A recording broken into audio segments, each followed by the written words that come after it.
Hello दोस्तों, नमस्कार। आज मैं आपको बताती हूँ कि कई पेरेंट्स ऐसी कई गलतियाँ करते हैं जिसके कारण उन्हें अपने बच्चों के फ्यूचर के लिए उन गलतियों का सामना करना पड़ता है। अक्सर जब बच्चा छोटा होता है तो वो कभी भी उनकी आदतों, उनके खान पान और उनके संस्कार पर कभी भी ध्यान नहीं देते हैं। कभी भी वो उन्हें सिखाते नहीं हैं कि उनका बच्चा क्या कर रहा है, कहाँ जा रहा है, वो क्या बोल रहा है, क्या सीख रहा है, क्या कर रहा है। कभी वो ध्यान नहीं देते हैं। अक्सर हम देखते हैं कि जब छोटा बच्चा रोता है तो बड़े पेरेंट्स उन्हें शांत कराने के लिए उसे खिलौने देते हैं। खिलौने देते तो हैं, उसके साथ उसे मोबाइल देते हैं, उसे इंटरनेट से जोड़ते हैं, पर कार्टून देखने के लिए मूवी दिखाते हैं, सीरियल दिखाते हैं। कभी भी वो उन्हें उसके फ्यूचर से रिलेटेड चीजों को दिखाते नहीं। इसको मैं इसलिए कह रही हूँ कि जब बच्चा छोटा होता है तभी से उसे सही चीजों की आदत डालने की कोशिश करना चाहिए, क्योंकि आदत किसी भी चीज को लंबे समय तक खींचती है। और यही कारण है कि बच्चे बचपन से ही इन चीजों के शिकार बन जाते हैं। जब बच्चा छोटा होता है तभी उन्हें अक्सर सही चीजों को ज्ञान कराना शुरू कर देना चाहिए। हम देखते हैं कि अक्सर उसके पेरेंट्स ही, जब बच्चा छोटा होता है, यदि उसके पास कोई चीज आती है तो अक्सर हम उसे डराते हैं। यदि हमें उसे मना करना है, कहीं जाने से रोकना है, तो अक्सर हम उसे डर नाम के विचार से रोकते हैं कि वहां मत जाना, वरना ये चीज है, वो आपको ये करेगा, वो आपको खा जाएगा, वो करेगा। अक्सर हम बच्चे के जहन में बचपन से ही इस डर नाम को जारी कर देते हैं और तब से बच्चे के अंदर डर उत्पन्न हो जाता है। हम कभी भी ये नहीं देखते कि बच्चा कहाँ जा रहा है और क्या कर रहा है। और जब बच्चा बड़ा हो जाता है तब हम उस पर अक्सर ध्यान देते हैं। हम चाहे तो चीजों को आसानी से बच्चे को सिखा सकते हैं। थोड़ी थोड़ी चीजें हम जब बच्चे के साथ शेयर करते हैं और उसे उसी तरह कराने की कोशिश करते हैं तो बड़ी ही आसानी से बच्चा हर चीज सीख जाता है। मैं ये नहीं कहती कि आप बच्चे के कमरे में खिलौने ना रखिए। आप उसके फ्यूचर से रिलेटेड, उसके ज्ञान से रिलेटेड कई तरह की चीजें आप उसके कमरे में रख सकते हैं और उनके सही नाम, उनका सही प्रोनाउंसिएशन उन्हें सिखा सकते हैं। ऐसे में बच्चा कई तरह की चीजों के नाम को और उनके बारे में जान सकता है। आप अल्फाबेट्स के नंबर की तरीके से आप उनके नाम रख सकते हैं। आप उनके खिलौनों के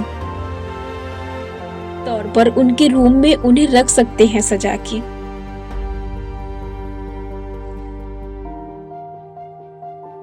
आप उन्हें काउंटिंग सिखा सकते हैं, उन्हें भी नंबर के तरीके से आप उन्हें उनके रूम में रख सकते हैं।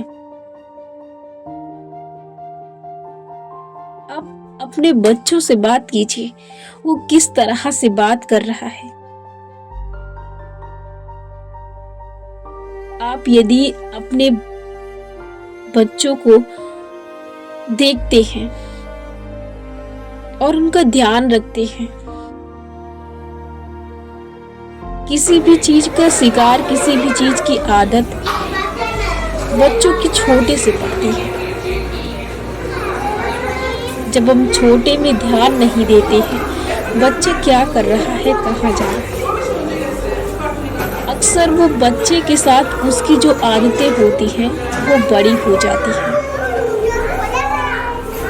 और यही कारण है कि फिर बच्चा उन चीज़ों से निकल नहीं पाता है और फिर पेरेंट्स परेशान होते हैं। तब वो मना नहीं करते हैं जब उन्हें ध्यान देने की ज्यादा जरूरत होती है, क्योंकि जब बच्चा छोटा होता है तब वो किसी भी चीज को सीखने के लिए बहुत ज्यादा एक्टिव रहता है। जब हम उसके साथ कोई चीजें बोलते हैं या सिखाते हैं, अक्सर हम देखते हैं कि कई ऐसे पेरेंट्स होते हैं जो अपने बच्चों को गलत तरीके से चीजों को सिखाते हैं। आपको ये करना है, आपको वो करना है, और यही चलकर आगे वो सिखाते हैं कि तुझे ये नहीं करना है। पेरेंट्स बच्चे के फ्यूचर प्लानिंग में भी बहुत गलतियां करते हैं। उसके साथ जिद बना करके कभी भी अपने बच्चे के जहन में ये ना डालें कि इससे ये चीज हो सकता है। कभी भी डर, हारना, हार, किसी चीज को सीखना नहीं, किसी चीज को पाना नहीं, ऐसी कई तरह की चीजें हैं, संस्कार, जो कभी भी जो चीज आपके बच्चे को हरा सकती है, गिरा सकती है, ऐसे विचार उसके मस्तिष्क में ना डालें। और हो सके तो छोटे से ही अपने बच्चों को सही चीजों को ज्ञान कराएं, जिससे वो आगे चलकर उन्हीं चीजों में माहिर बन सके और अपने जीवन में आगे चलकर ज्यादा दिक्कतों का सामना ना करना पड़े। यदि आप इन चीजों को अपने बच्चों के साथ करते हैं या उन्हें आदत के तौर पर उनसे कराते हैं, तो अक्सर बच्चा अपने फ्यूचर प्लानिंग से रिलेटेड चीजों को करने की चेष्टा करने लगता है। अक्सर वो धीरे धीरे किसी न किसी काम को करने लगता है, या तो वो पेंटिंग करने लगता है, या तो वो रीडिंग में माहिर बन जाता है। आप सही चीजों को बच्चों को सिखाएं। बच्चों की आदतों में पेरेंट्स का फुल रोल होता है।